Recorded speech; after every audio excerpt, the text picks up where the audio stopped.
Hi, good morning. అందరు ఎలా ఉన్నారు? ఇందాక చెప్పాను కదా, జుట్టు కోడి.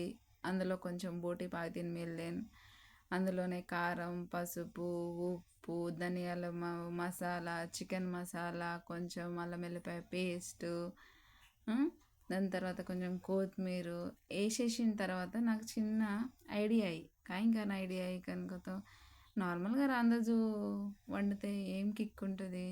సో అందులో అల్లం మిర్చి, ఆనియన్స్, టమాటా వేసి బాగా కలిపి ఒక 15 మినిట్స్ పక్కన పెట్టేసిన తర్వాత అలా పెట్టేసి మళ్ళా దాన్ని బాగా కలిపేసి వండితే ఎలా ఉంటుందా అని ఐడియా వచ్చింది.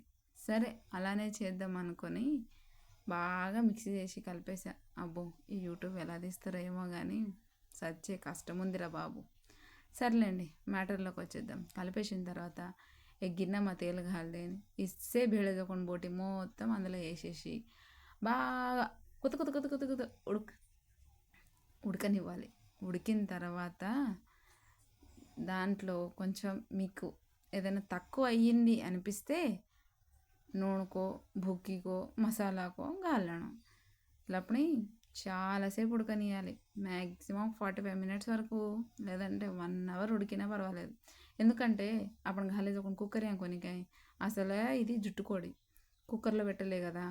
సో బాగా ఉడికిన తర్వాత, ఉడికింది అనుకున్న తర్వాత మంచిగా కొత్తిమీర గార్నిక్లా పైన వేసుకొని మూత పెట్టేసేయాలి. ఉంటే జొన్న రొట్టెలు లేదంటే అన్నంలో తినేస్తే అయిపోతుంది. బాయ్.